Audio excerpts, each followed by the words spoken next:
Si Sergeant Lim Kyunam, isang sundalo sa North Korean People's Army na malapit ng ma-discharge matapos ang 10 taong serbisyo, ay naghahanda na tumakas mula North Korea patungong South Korea. Nagising siya sa kanyang kampo habang natutulog pa ang iba pang mga sundalo upang planuhin ang kanyang ruta gamit ang kanyang mapa at tukuyin ang mga nakatagong pampasabog na nakabaon sa lugar.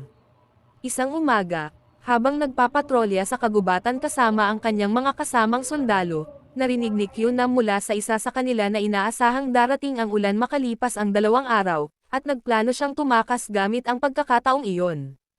Habang mag-isa siyang nakaupo at iniisip ang kanyang kabataan, naabala si Kyunam ni Dong Hyuk, isang mas mababang ranggong sundalo na nakatuklas na sa kanyang planong pagtakas. Sininanggit na nais din niyang makatakas upang makita ang kanyang pamilya, ngunit mariing itinanggi ni Kyunam ang lahat at binalaan siyang huwag mag-isip ng ganoong bagay. Sa kalagitnaan ng gabi, nagising si Kyunam at ang iba pang mga sundalo sa kanilang silid dahil sa isang alarma, at ipinaalam sa kanila na may isang deserter na tumatakas. Iniligaw ni Kyunam ang iba pang mga sundalo sa ibang direksyon at lumabas upang hanapin si Dong Hyuk matapos niyang matuklasang nawawala ang kanyang mapa. Natagpuan niya si Dong Hyuk malapit sa bakod, sinusubukang hanapin ang butas na dati niyang hinukay para sa sarili. Sinabi ni Kyunam na sumama ito sa kanya, ngunit determinado si Dong Hyuk na umalis at nakuryente sa bakod matapos subukang maghukay muli ng isa pang butas. Sinubukan siyang pigilan ni Kyunam, ngunit halos napilitan siya ni Dong Hyuk na tutukan siya ng baril upang pangunahan ang daan. Kinausap niya ito ng maayos, ngunit pareho silang nauwi sa pagkakaaresto. Parehong binugbog sina Kyunam at Dong Hyuk at pinilit na aminin kung kanino ang mapa.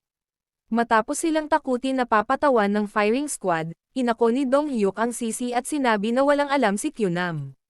Bagaman hindi naniwala ang kanilang investigador, nagbago ang lahat nang dumating ang balita na papunta sa campus. Natakot ang lahat ng nakatataas na opisyal at inilagay sa mataas na alerto ang kampo. Dumating si Hyun Sang sa kampo at nakipagpulong sa mga opisyal. Sinabi niya na umamin si Dong Hyuk at sinusubukan ni Kyunam hulihin ang deserter. Pagkatapos, inutusan niya ang lahat na iulat na si Kyunam ay isang bayani na nagtangkang hulihin ang deserter kung ayaw nilang maranasan ang galit ng kanyang mga nakatataas. Kalaunan, natagpuan ni Kyunam ang kanyang sarili na iniwan sa gitna ng kawalan matapos niyang makitang umalis ang mga opisyal na naghatid sa kanya. Nagulat siya nang makita si Hyun Sang, na kilala na niya mula pagkabata, na sumakay sa kotse. Minaneho siya ni Hyun Sang at nag-usap sila tungkol sa nakaraan. Ikinwento ni Hyun Sang ang tungkol sa isang handaan na inihanda ng Director General at dinala siya roon. Sa handaan, ipinakilala si Kyunam bilang isang bayani sa harap ng mga pinakamataas na miyembro ng hukbo. Naging balisa si Kyunam at tinawagan si Hyun Sang upang paalalahanan na gumagabi na, ngunit nakarinig siya ng nakakagulat na balita. Siya ay na-promote at itinalaga sa Division HQ. Nagulat si Kyunam at tinanong kung bakit siya itinalaga sa bagong posisyon gayong malapit na siyang ma-discharge. Sinabi ni Hyun Sang na wala rin naman siyang mas mabuting gagawin sa labas ng militar, at kinompronte siya ni Kyunam tungkol sa paraan ng pagdedesisyon nito sa kanyang kinabukasan. Sumagot si Hyun Sang ng may awtoridad, kaya binago ni Kyunam ang kanyang tono.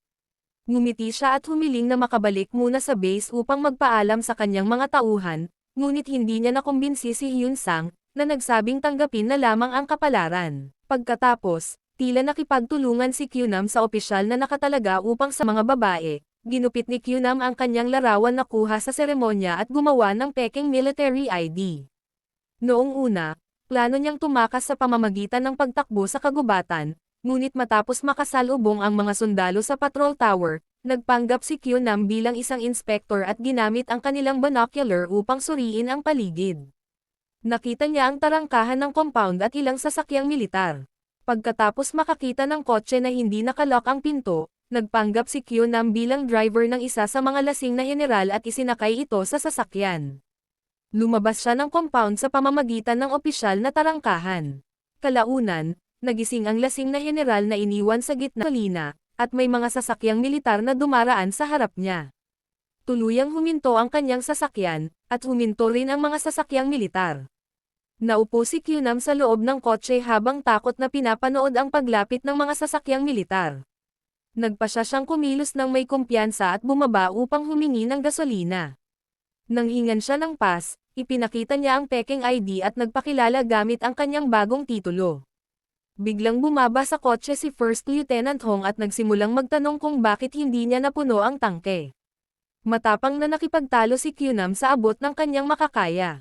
Sa huli, sinabi ni Hong na sumama siya sa kanila sa Hyunpang Station kung gusto niya ng gasolina.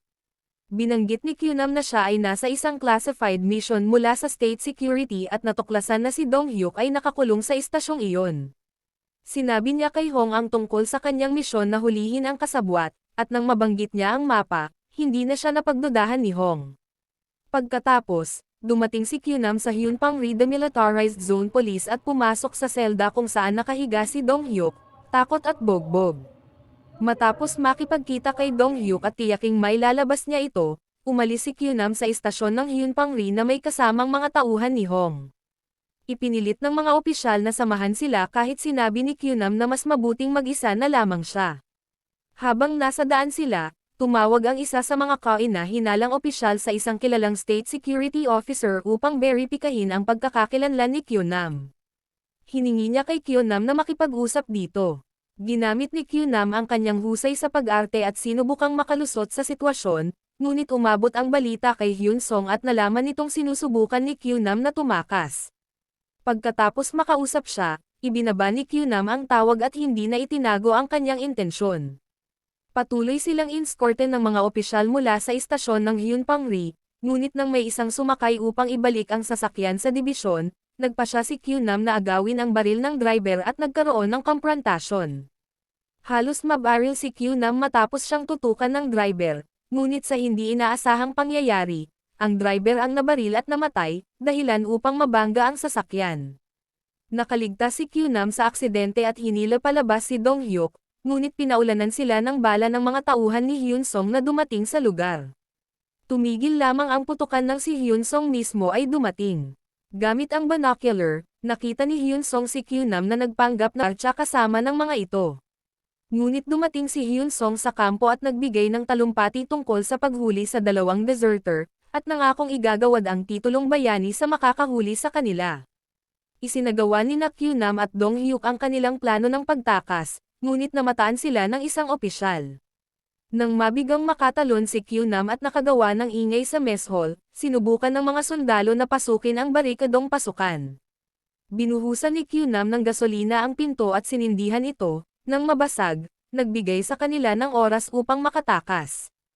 Halos makalabas na sana sila, ngunit nabaril si Dong Hyuk mula sa likuran ni Hyun Song na gumagamit ng sniper. Ang ilaw at tumakbo sa mga bukirin. Patuloy niyang pinaputukan ang mga ilaw upang mahirapan si Hyun Song at nagpaputok si Hyun Song pabalik.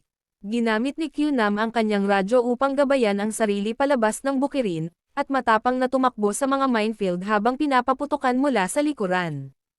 Nakalusot siya nang hindi sumasabog ang anumang mina, at matapos lumangoy sa maputik na latian, narating niya ang military demarcation line ng South Korea. Ngunit tinutukan siya ni Hyun Song ng baril mula sa likuran. Hinila niya si Hyun Song sa harap at inilagay ito sa alanganin matapos ang isang may sensinang pag-uusap. Lumayo si Kyunam sa mina ngunit hindi ito sumabog. Gayunpaman, hindi siya basta matapos niyang mapatamba ito. Tumawag siya sa mga sundalo ng South Korea at ipinakilalang siya ay isang defector at tinanggap siya. Ngunit muli siyang pinaputukan mula sa likuran, kaya tumakbo siya patungo sa tarangkahan ng South Korea. Kahit tinamaan sa binti, kinayod niya ang sarili sa isang lagusil siya sa likod bago tuluyang makatawid. Lumapit si Hyun Song at tinutukan siya ng baril, ngunit hindi niya ito nagawang tapusin habang ibinibigay ni Kyunam ang lahat ng lakas at sinabihang hawakan ang linya. Bumalik si Hyun Song sa mga lagusan habang nilapitan ng mga sundalo ng South Korea si Kyunam at dinala siya palilid-aralan habang tinitingnan ang aklat pambata ni Kyunam. Samantala, sa South Korea, naghahanda si Kyunam na magsulat ng isang travel proposal. Bumisita siya sa ina ni Dong Hyuk at ibinigay ang kwintas gaya ng ipinangako, ngunit pinili niyang huwag sabihin ang tungkol sa pagkamatay ng anak nito. Sa huli, makikitang nakatayo si Kyunam sa isang tulay, nakikinig sa isang programa sa radyo, at masayang naglakad palayo matapos matanggap ang balitang naaprubahan ang kanyang proposal. At dito na nagtatapos ang kwento ng pelikulang ito, at huwag nyo na rin kalimutan mag-like, comment at mag-subscribe upang patuloy kayong updated sa panibago nating upload.